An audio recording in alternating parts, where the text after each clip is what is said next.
Voilà, l'une des raisons pour lesquelles beaucoup de pays africains stagnent, sont en difficulté, n'avancent pas, c'est parce qu'on se focalise sur des bêtises au lieu de se focaliser sur des choses importantes.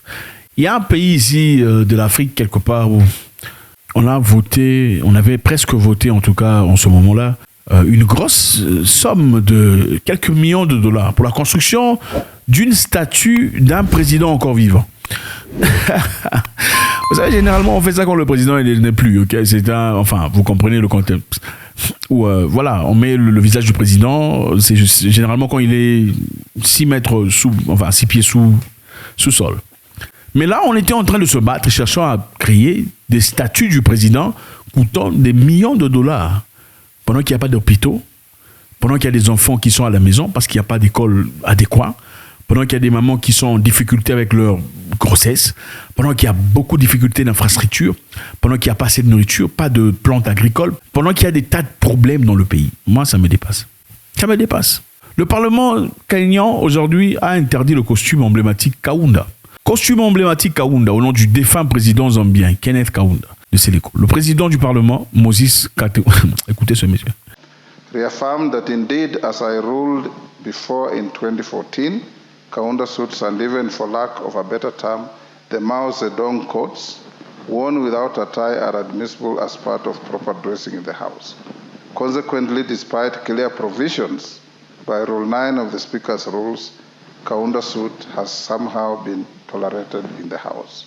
Moses Watengula a déclaré que les costumes Kaunda et les vêtements traditionnels africains n'étaient plus autorisés. Les costumes Kaunda et les vêtements traditionnels africains n'étaient plus autorisés. C'est quoi costume Kaunda? Le costume Kaunda, évidemment, ça vient du président Kenneth Kaunda de la Zambie. C'est lui qui portait très souvent ces costumes.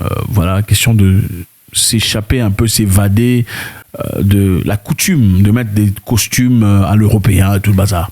C'était un peu une sorte de identité à l'africaine, pas totalement, mais prise en charge par un président africain qui a popularisé cette histoire et beaucoup d'Africains ont commencé à porter ça. Alors on a commencé à appeler ça costume Kaunda. Et le costume Kaunda a été porté par beaucoup de personnes. Beaucoup de personnes. Il y a même le président du Congo à l'époque, RDC je crois, Kabila, le père, qui portait quelque chose de très similaire. Pas tout à fait égal, mais très similaire. Le président kényan lui-même met des costumes Kaunda. Maintenant, ce monsieur, président du Parlement, apparemment, il n'a rien à voir. Enfin, je ne sais pas, hein, franchement. Déclare, plus jamais ne mettez des vêtements traditionnels africains, donc ne mettez pas des habits traditionnels africains, et non plus des vêtements, des costumes Kaunda. Donc, c'est une façon de promouvoir la culture européenne. Pour être propre, il faut vous habiller en costume cravate. Ça, c'est être propre. À part ça, il y a autre chose. Vous savez, les Africains sont les seuls peuples sur Terre qui sont complexés par rapport à leurs propres origines, leur propre nature. Les Chinois ont leur truc là qu'ils mettent là comme ça. D'ailleurs, le président chinois récemment a commencé à s'habiller en costume cravate. C'était pour gagner des terrains, gagner des contrats. Il ne veut pas que vous... Il ne doit pas y avoir... C'est un système marketing. Il ne faudrait pas qu'il y ait trop de différence. Vous voyez un peu quand vous parlez à une personne, vous vendez un marché, il faudrait vous sonner presque comme la personne pour qu'elle se sente à l'aise. Regardez les Arabes, les pays arabes. Ils sont toujours en leur tenue, fiers. Regardez le premier ministre indien, il est toujours fier dans sa tenue. Ce sont les Africains qui pensent que mettre chemise, cravate et veste, c'est ça être intelligent. Voilà pourquoi tous les imbéciles, les idiots sont tous en chemise, cravate. Il y a des pays ici où tout le monde est en chemise, cravate, mais des idiots, vous serez choqués. C'est triste. C'est qui le président Kaunda? Révolutionnaire, panafricaniste, panafricain. Il a joué un rôle important dans le soutien de l'ANC. L'ANC, c'est le parti politique de Nelson Mandela. Pendant que les Africains du Sud, les Noirs, étaient sous le joug de l'apartheid, ils ont beaucoup aidé, ils ont autorisé l'ANC à ouvrir une radio, parce qu'ils n'étaient pas autorisés de le faire ailleurs, ou une radio en Zambie, une radio permettant, la radio Espoir, ou radio Freedom Radio, permettant aux partisans de l'ANC de s'exprimer et de diffuser leurs informations. Ils ont joué un rôle très important aussi à la libération du Zimbabwe. Le président Kaunda a été présent pendant tout ça. C'est vrai que après, il avait ce que les hommes font, généralement les Noirs, en pouvoir. Mais pour la grande partie, il a fait ce qu'il avait à faire. Il a joué un rôle important. Donc un senior, une personne chevronnée qui a joué sa part et a été honoré d'une certaine façon à travers ses vêtements, tout ça. Maintenant, il y a un monsieur parlementaire qui dit ne mettez plus jamais des habits africains en Afrique. Un Africain qui dit ne mettez plus jamais des habits africains. C'est ça. Ça me rappelle... Ça me rappelle une femme que j'ai vue quelque part, disant à sa petite fille, il ne faut pas parler la langue des sauvages. Parce que la petite fille est en train de parler lingala dans un pays européen. Toi, tu parles la langue des sauvages. Oui. C'est le français qui est bien. Comment pouvez-vous aimer votre prochain si vous n'aimez pas votre propre langue? Ce n'est pas possible. Ça vous étonne que vous ne vous aimez pas. Ce n'est pas normal. Pour qu'on te prenne au sérieux, il faut parler en français. Pourquoi? Parce que malheureusement, c'est la bêtise dans d'autres langues. C'est triste, les amis. Donc, le costume Kaunda, caractérisé par une saharienne et un pantalon assorti, tire son nom du président zambien qui a joué le rôle central à sa création de mode. Le président Wetangula a attribué cette interdiction aux tendances émergentes de la mode qui remettaient en question les codes vestimentaires parlementaires établis. Bon, regardez le monsieur. Vous estimez qu'il a quel âge? Regardez l'âge. Estimez un peu l'âge de ces messieurs. Le monsieur à cet âge ici, en train de dire à d'autres papas, ils sont peut-être des grands-pères, comment ils doivent s'habiller. Au lieu de s'investir sur comment développer les Kenyans, créer des écoles pour les Kenyans, donner de l'argent aux Kenyans, comme on en donne généralement aux Miss, parce que généralement c'est ça. Comme je le disais, en Afrique, généralement on se focalise sur des bêtises. On fait des concours de Miss, des concerts pendant que les gens sont... je sais pas. C'est vrai que, bon, écoutez, vous pouvez faire quelques concerts, faites un peu d'argent, mais vous ne pouvez pas être en difficulté totale dans la diarrhée mentale pendant qu'il y a des concerts qui se jouent chaque jour, mais vous vous plaignez qu'il y a la guerre et les fûts. C'est complètement malade, c'est incohérent. Vous pouvez avoir votre musique, d'accord, mais vous ne pouvez pas avoir une succession des concerts et des concerts pendant que vous êtes malade. Les gens sont en train de tomber. Ce n'est pas cohérent.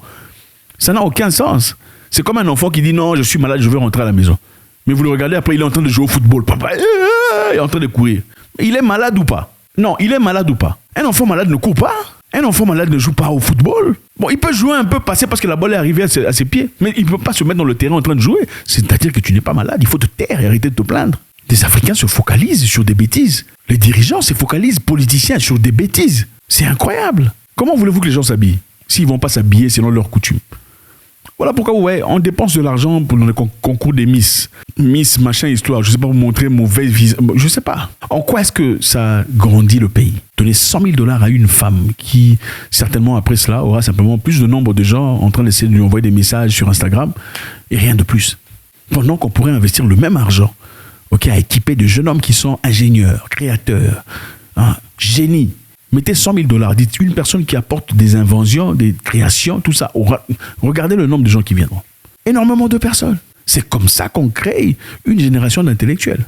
Mettez $100 000 en compétition, l'école A contre l'école B contre l'école C, sur l'intelligence, l'histoire, je sais pas, tout ça là, la science. Regardez comment vous allez voir émerger des gens, des réelles personnes. Mais l'argent est inclus dans la bêtise. C'est incroyable. Et on s'attend à ce que les gens soient debout. Ce n'est pas possible. On ne peut pas interdire une tenue vestimentaire africaine en Afrique. C'est de l'aliénation. Il y a des Africains ici d'ailleurs qui, à force de fuir la coutume, parce qu'à leur église, on leur avait dit que la coutume était sorcellerie. Beaucoup de gens ont complètement rejeté leur tenue de tout ça, coutumier. Et aujourd'hui, comme ils veulent appartenir, qu'est-ce qu'ils font? Ils vont maintenant copier les habits des Nigérians pour faire leur mariage. Pourquoi? Parce que vous ne connaissez même pas votre tenue de votre village. Vous n'en avez pas.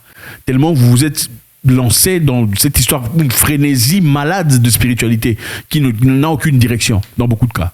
Vous avez complètement rejeté votre identité. Même les gens dans la Bible avaient une identité. Ils avaient leurs habits traditionnels, coutumiers. Oui. Maintenant, vous commencez à copier les Nigérians. C'est honteux. C'est honteux. Au Kenya, il y a quelque temps, d'ailleurs, il y avait un monsieur qui avait porté son écharpe de bleu-blanc.